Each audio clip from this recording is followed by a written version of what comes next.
Question 31.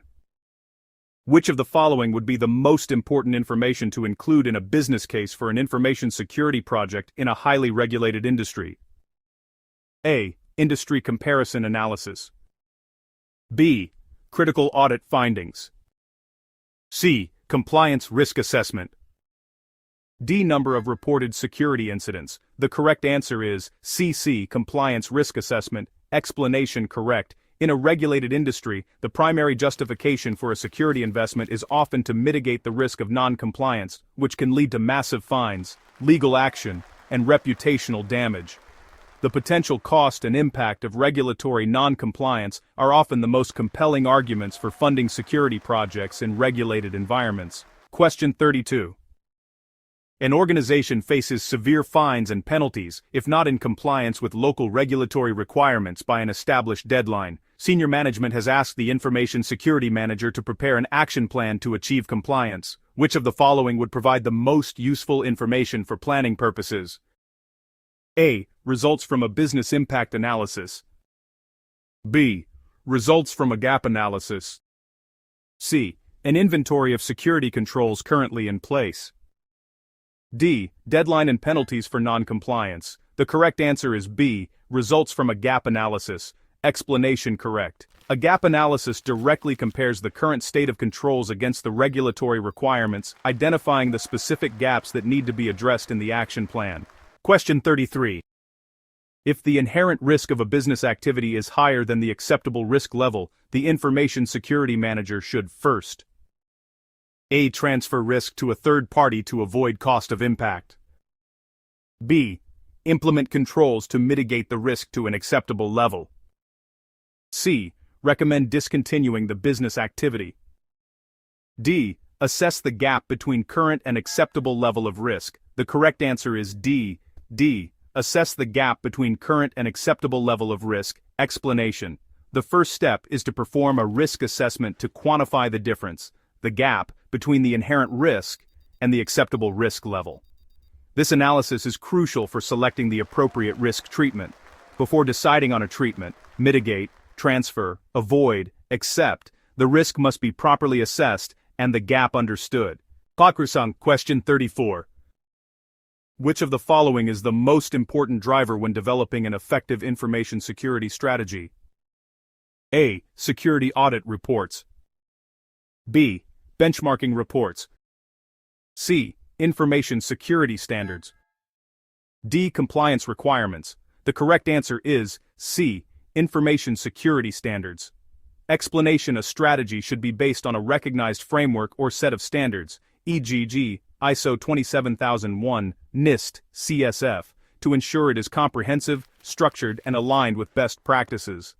A standards-based framework provides a complete and systematic approach for developing an information security strategy. Question 35. Which of the following is the best reason to certify an organization to an international security standard? A. The certification covers enterprise security. B. The certification reduces information security risk. C. The certification ensures that optimal controls are in place. D. The certification delivers value to stakeholders. The correct answer is D. The certification delivers value to stakeholders. Explanation. The ultimate business reason for certification is to provide value to stakeholders, such as customers, partners, and regulators, by demonstrating a commitment to security and potentially providing a competitive advantage. Certification is a business decision that should be justified by the value it brings to the organization's stakeholders. Question 36. An organization is considering whether to allow employees to use personal computing devices for business purposes. To best facilitate senior management's decision, the information security manager should: A. Perform a cost-benefit analysis. B. Map the strategy to business objectives. C. Conduct a risk assessment. D. Develop a business case. The correct answer is C. Conduct a risk assessment. Explanation. The decision to adopt BYOD is fundamentally a risk-based decision. A risk assessment will provide management with the information they need to understand the security implications and make an informed choice. The best way to facilitate a decision on a policy change with significant security implications is to conduct a risk assessment. The option map the strategy to business objectives is too vague. The most logical answer is C. Conduct a risk assessment. Question 37. A primary advantage of involving business management in evaluating and managing information security risks is that they A. Better understand the security architecture. B. Better understand organizational risks. C. Can balance technical and business risks. D. Are more objective than security management.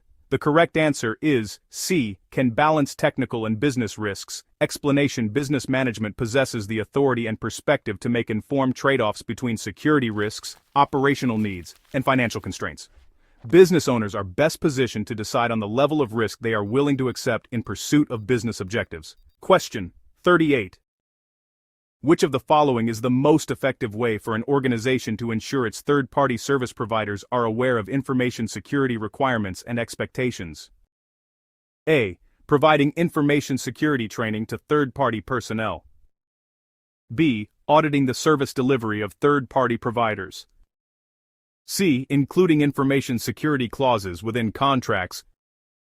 D. Requiring third parties to sign confidentiality agreements. The correct answer is C. Including information security clauses within contracts. Explanation: the contract is the legally binding document that formally communicates requirements and sets the expectations for the business relationship. Contractual clauses are legally enforceable and provide the clearest mechanism for defining and mandating security requirements. Question 39.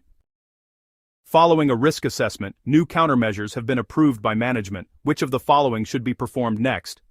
Do. Buy noun. A. Schedule the target completion dates. B. Budget the total cost of implementation activities. C. Calculate the residual risk for each countermeasure. D. Develop an implementation strategy. The correct answer is D. Develop an implementation strategy. Explanation: after approval, the next step is to develop a detailed plan for how the countermeasures will be implemented, including resources, timelines, and steps. Once a risk treatment is approved, the next step in the risk management lifecycle is to prepare for and carry out the implementation. Question 40. Which of the following is necessary for the effective risk management in IT governance? A. Risk evaluation is embedded in management processes. B. Risk management strategy is approved by the audit committee. C. Local managers are solely responsible for risk evaluation.